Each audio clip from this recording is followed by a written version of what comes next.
Antes da nossa reflexão de hoje, alguns avisos importantes, né? O Lar Irmã Dirce agora oferece atendimento de clínico geral para os nossos assistidos. Ou seja, há um médico agora fornecendo atendimento no Lar Irmã Dirce para todas as pessoas assistidas pelo nosso centro espírita. Grande avanço para nós e a gratidão eterna a esses profissionais que dedicam boa parte do seu tempo, né, a esse atendimento fraterno dos irmãos mais necessitados. E prossegue aí a campanha dos alimentos, né? Alimentos não perecíveis que são usados para formar as cestas básicas, né? Que são oferecidas para mais de 300 famílias assistidas pelo nosso centro. Então, quem quiser contribuir, arroz, feijão, óleo, farinha, açúcar, sal, macarrão, alimentos não perecíveis que podem ajudar bastante as pessoas, os irmãos mais necessitados. A gente agradece a colaboração de todos. O mesmo vale para roupas usadas. Quem tiver roupas no guarda-roupa que não usa mais, está se aproximando aí o inverno, né? Período mais sensível, por favor, traga para nós que a gente vai distribuir para as pessoas mais necessitadas também. Importante também falar da palestra, né, do Aguinaldo Paviani, que é um orador e escritor, autor de vários livros, né, lá da cidade querida de Votuporanga, pertinho de São José do Rio Preto. O Aguinaldo vai falar para nós do tema A Fé Pode Curar? É uma pergunta, né? A fé pode curar? E o Aguinaldo vai responder essa pergunta com muita propriedade no dia 27 de abril, cai num sábado, às 20 horas. Todos estão convidados, ok? E antes da reflexão inicial, eu vou pedir a cada um de nós que agora eleve seu pensamento a Deus, peça ao Pai Maior a presença entre nós e em nós, para que abrindo nossos corações e nossas mentes, possamos, Senhor, aurir os ensinamentos que a espiritualidade superior preparou para nós nessa noite abençoada de sábado. Pai, dá-nos a sensibilidade para socorrer todos os nossos irmãos mais necessitados, aqueles que estão abandonados nas ruas, nos leitos dos hospitais, nas instituições de caridade, às vezes abandonados dentro de suas próprias casas, vítimas da indiferença, do pouco caso de seus familiares mais queridos. Proteja nossas crianças, Senhor meu Deus, e dá-nos também a graça de trabalharmos efetivamente pela paz, a paz verdadeira, a paz que realmente vai trazer para nós o lenitivo para todas as nossas feridas morais e espirituais. Senhor, fazei-nos instrumentos de vossa paz, como bem nos ensinou Francisco de Assis na sua célebre oração. E com todas essas intenções e mais aquelas que estão no fundo do nosso coração, que não precisamos externar em voz alta, mas podemos fazer em silêncio, lá no silêncio do nosso íntimo, vamos então elevando a Deus esses pedidos e preces. E principalmente vamos elevando também a nossa gratidão por mais um dia vivenciado e por podermos estarmos aqui nesta noite, comparecendo a esse momento de reflexão e de aprendizagem. Com todas essas intenções, nós vamos iniciar a reflexão orando. Pai nosso que estais nos céus, santificado seja o vosso nome. Venha a nós o vosso reino e seja feita a vossa vontade, assim na terra como no céu. O pão nosso de cada dia nos dá hoje. Perdoai-nos as nossas dívidas, assim como nós perdoamos aos nossos devedores. E não nos deixeis cair em erros e tentações, mas livrai-nos de todo o mal, porque vosso Senhor Deus são o poder, o reino e a glória para sempre. Que assim seja, graças a Deus, graças a Jesus. Muito bem, os princípios básicos da doutrina espírita. Esse é o tema da reflexão de hoje. Em primeiro lugar, não pode haver crença nenhuma se não houver a crença primária em Deus. Primeira pergunta do Livro dos Espíritos, que é Deus? Se não acreditamos em Deus, não pode haver mais nada relacionado ao Espiritismo, porque Deus é o fundamento e o princípio de tudo. Em primeiro lugar, fé, crença na existência de Deus, nosso Pai Maior, o grande arquiteto do universo, aquele que tudo criou, tudo plasmou e o único que não foi criado, porque todas as coisas foram criadas, menos Deus. Deus não foi criado. Deus sempre existiu. Ele é o autor da criação. E se ele é o autor da criação, ele não pode ter sido criado. Se ele fosse criado, ele não seria o autor da criação. Coisas que a gente reflete com a nossa razão e entende. Deus é a causa primária de todas as coisas, ou causa primeira. A única causa não causada por nenhuma outra causa. E é por isso que se escreve causa primeira com C e P maiúsculo. Deus é a origem de tudo que existe, de tudo que é. E chega-se à confirmação da existência de Deus por um princípio racional muito simples, de causa e efeito. Eu não aceito nada que não tenha uma causa. Tudo tem uma causa. Tudo tem uma causa. Todo efeito tem uma causa. A vida tem que ter uma causa. E se eu fizer o trabalho de regressão mental com qualquer coisa que exista, vai chegar um momento que vai aparecer uma interrogação enorme que só pode ser respondida pela ação do Criador maior.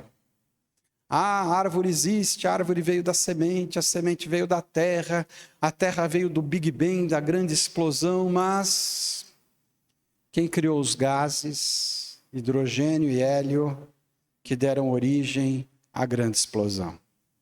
Chega uma hora que aparece uma interrogação que só pode ser respondida pela presença e a confirmação da nossa fé em Deus. Então, o primeiro princípio da doutrina espírita é a existência de Deus.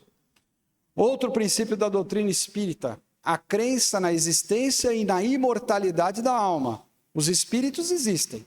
A gente costuma dizer que a alma é o espírito encarnado e quando está desencarnado a gente fala simplesmente espírito. Mas a crença nos espíritos, como criação de Deus. Todos os espíritos foram criados por Deus e eles existem. E esse é um princípio básico da doutrina espírita. Se não acreditamos em espíritos, como vamos acreditar em espiritismo? Não tem sentido. Crença em Deus, crença na existência e na imortalidade dos espíritos e na pluralidade das existências. Onde isso está escrito? Na doutrina espírita e principalmente também no próprio Evangelho de nosso Senhor Jesus Cristo. Né? Que chega para nós o famoso encontro com Nicodemos, quando Jesus afirma para Nicodemos que ninguém pode ver o reino de Deus se não nascer de novo. Então, a pluralidade das existências. Que bom que é assim, né? Senão, como a gente iria explicar que alguém nasce com câncer e outra pessoa nasce saudável, né? A gente aceitar a justiça de Deus aí, por que se vive apenas uma vez? Por que na única vez que aquela pessoa vive, ela já vem doente, enferma, cheia de problemas?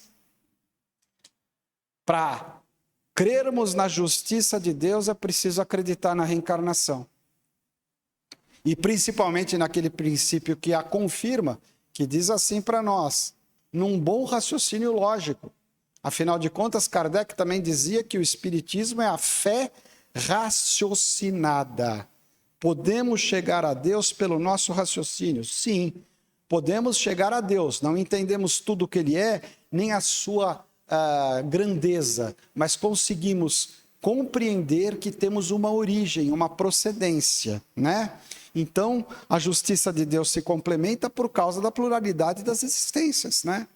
Como justificar essas questões que sem a reencarnação e a pluralidade das existências nos levariam ao ateísmo?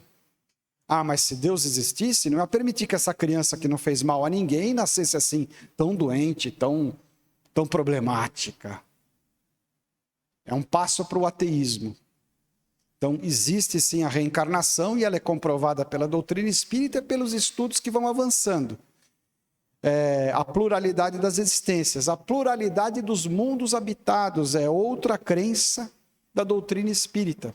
Os mundos são todos habitados por diferentes tipos de espírito, cada mundo adequado ao nível de evolução de cada espírito.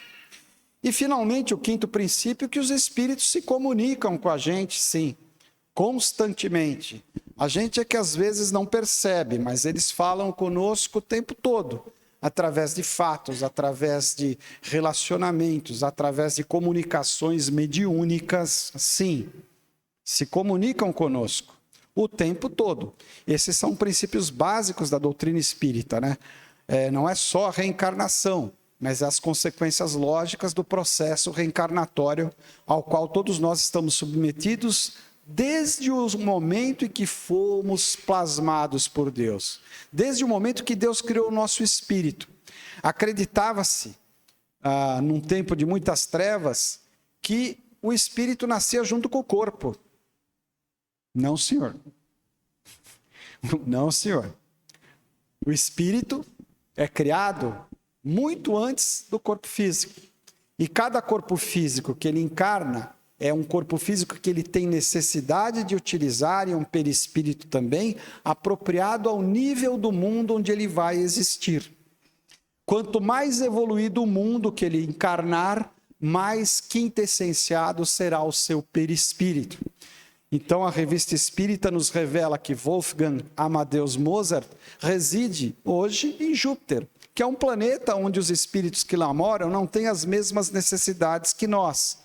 São mais evoluídos e, portanto, têm um perispírito mais quintessenciado, não precisam de água, oxigênio, já se alimentam de uma forma bem diferente do que nós, e por isso estão habitando em mundos mais evoluídos, porque também tiveram méritos para isso e evolução para isso. Nós estamos num planeta de provas e expiações em transição para um mundo regenerado. Então, nesse tipo de planeta, a gente tem necessidades mais básicas e o nosso perispírito ele é mais grosseiro. Então, necessita mais de uma alimentação através da própria matéria. Nos mundos muito evoluídos, os espíritos têm o perispírito bem quintessenciado, se alimentam de luz, de energia que vem dos astros e das estrelas. E como eu os admiro, né? Eu li, através dos conhecimentos espíritas que nos foram transmitidos nessa casa abençoada, que esses espíritos, né, eles têm uma facilidade de locomoção incrível, que eles bastam imaginar o local onde eles querem ir e imediatamente eles se transportam para lá. Olha, isso foi um grande incentivo na minha vida para melhorar o meu espírito. Porque já pensou eu não ter mais que enfrentar a marginal do Rio Tietê às 6 horas da tarde, a Avenida 23 de Maio, no caminho para o aeroporto? Seria uma grande bênção, concordam? A gente só imaginava e já estava lá. Como eu admiro esses espíritos, né? Não precisaríamos de automóvel, de consumir combustíveis fósseis. Um dia a gente chega lá. Um dia a gente vai evoluir suficientemente para chegar lá. Então, esses são os princípios básicos da doutrina espírita. Mas aí vem a pergunta, como esses princípios, né, interferem na minha vida? Eu me comporto de maneira a crer nisso? Porque esses princípios implicam num outro princípio muito sério, que é a questão da crença na vida futura. Se nós não acreditamos na vida futura, isso não tem sentido nenhum. Se eu acredito que a vida só acontece no período que eu estou encarnado, que morreu, acabou, isso também não tem sentido. Né? Porque a doutrina espírita nos ensina, e vocês podem ler isso lá no livro, né, O Céu e o Inferno, né? Ou a Justiça Divina, né, segundo o Espiritismo, onde está narrado com muita propriedade, né, que nós seremos na nossa vida futura aquilo que nós fizermos na vida presente. Ou, como a gente ouve desde que entra numa casa espírita, aquela famosa frase de Paulo Apóstolo na carta aos Gálatas: a semeadura é livre, a colheita é obrigatória. E o que eu quero colher? Eu quero colher uma vida boa no mundo espiritual? Eu quero estar em paz após o meu desencarne?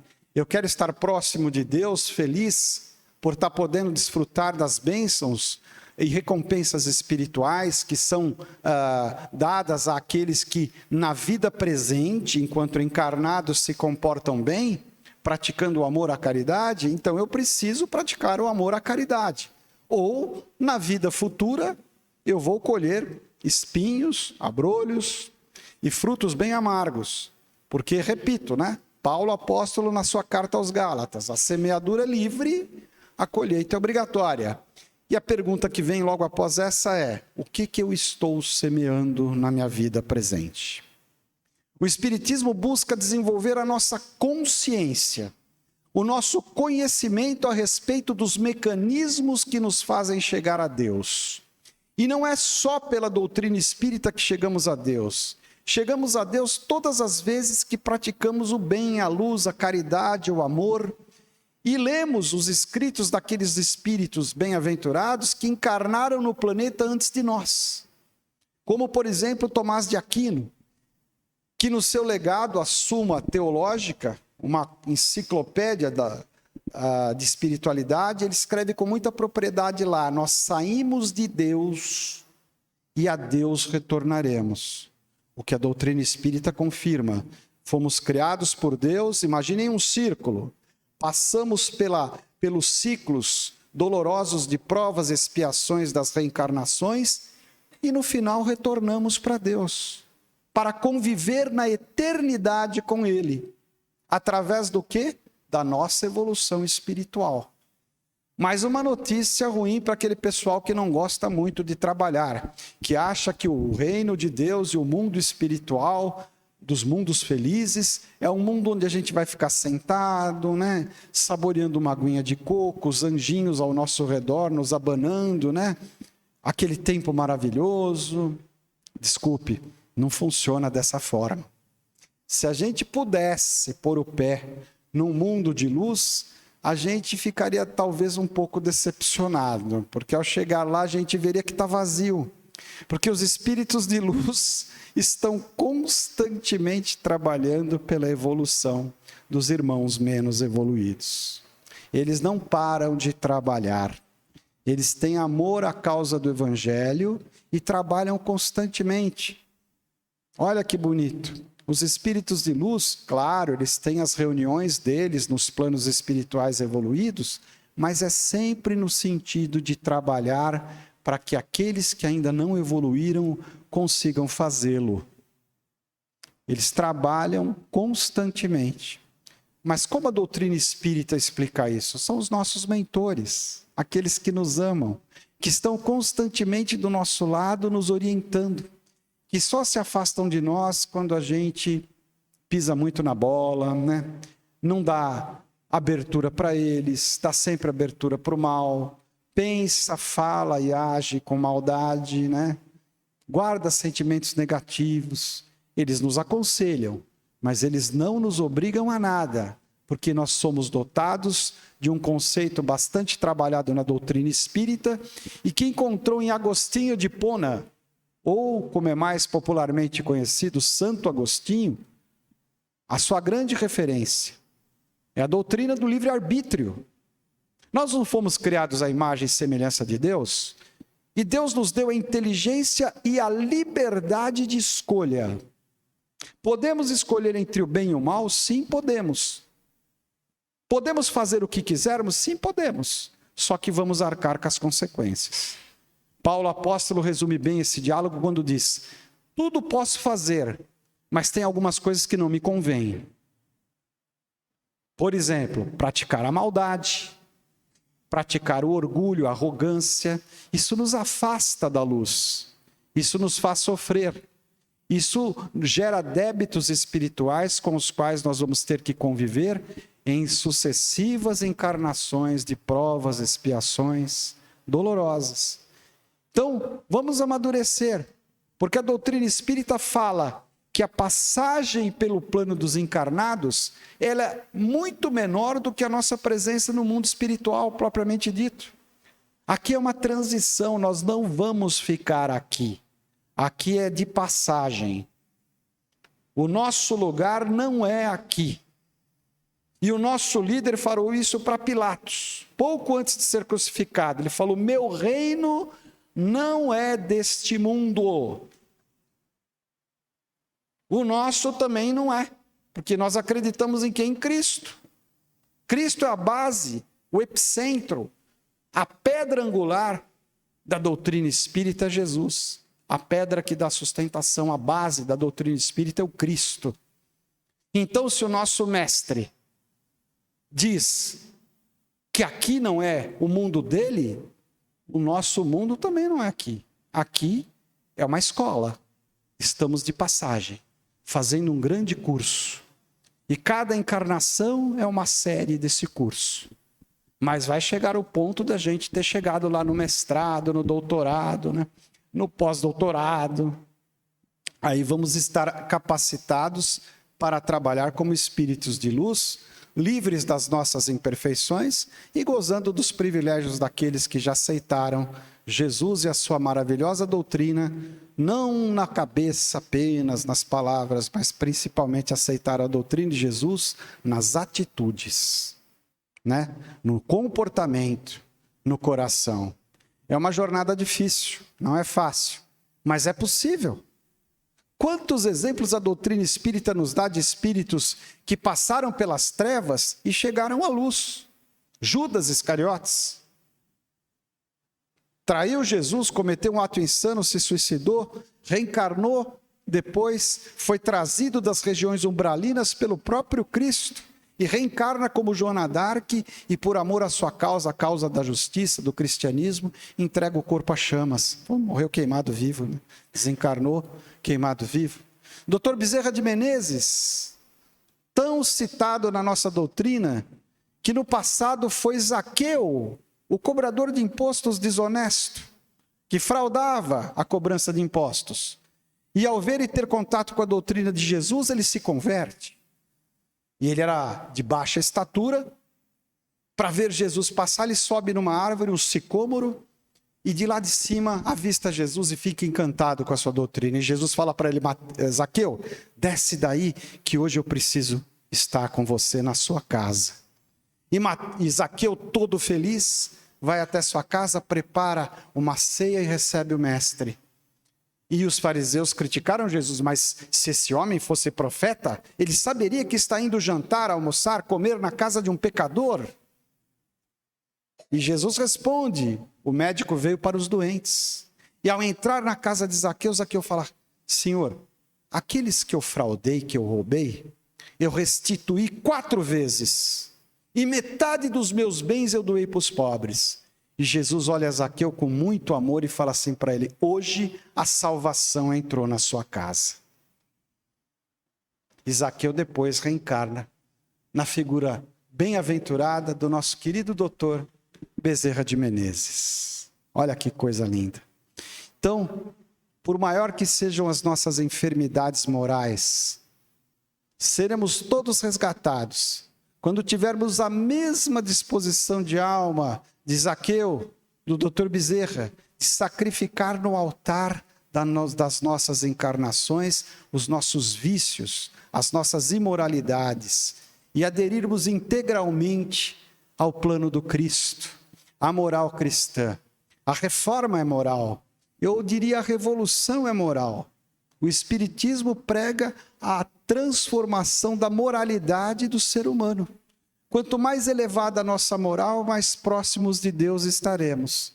E elevada no sentido de entendermos que a corrupção, a desonestidade, a bandalheira, a sem-vergonhice precisam ser sacrificadas no altar do nosso coração. No passado, os povos antigos, os hebreus, também os africanos, os egípcios, faziam sacrifícios de animais para agradar a Deus, né? Matavam o animal, extraíam seu sangue, queimavam as carnes em oblação ao Senhor. Não precisa mais isso. Hoje, o que a gente tem que sacrificar na fogueira do altar dos nossos corações são os nossos vícios, o nosso orgulho, a nossa falta de fé, o nosso egoísmo. Esse é o sacrifício agradável que, com certeza, encanta a Deus, porque é nesse momento que nós simplesmente dizemos sim a Ele e aderimos à sua doutrina. É fácil fazer isso? Difícil. Mas com a ajuda de Deus, com fé e com esperança, a gente atinge plenamente o nosso objetivo, que é purificar-nos, fazermos a nossa reforma íntima, melhorarmos a cada um de nós, no nosso cotidiano, na nossa existência, na nossa família, no nosso trabalho. É fácil ser espírita aqui dentro. O desafio está na porta para fora. Que quando a gente sai na rua, é lá que nós vamos ser testados se o espiritismo é realmente algo importante para nós ou se é apenas um desencargo de consciência, um compromisso social de final de semana. Então vamos com fé aderir à doutrina de Jesus e nos melhorarmos, pedindo ao Pai nesse momento que abençoe as nossas famílias, os nossos lares, que abençoe a cada um de nós, concedendo-nos o dom do discernimento do bem e do mal, e nos dando força para seguirmos sempre pelo caminho do bem, que é o caminho do amor, da solidariedade, da caridade fraterna. Que tenhamos uma semana iluminada por Jesus e repleta de amor e de caridade para com todos aqueles encarnados e desencarnados que convivem conosco. Que assim seja. Graças a Deus, graças a Jesus. Uma noite abençoada para todos vocês. E eu encerro dizendo para a gente manter o silêncio, a oração, porque nas salas ao lado estão acontecendo os trabalhos mediúnicos e o nosso silêncio, a nossa oração ajuda muito no trabalho dos médiuns. Ok? Uma noite abençoada para todos.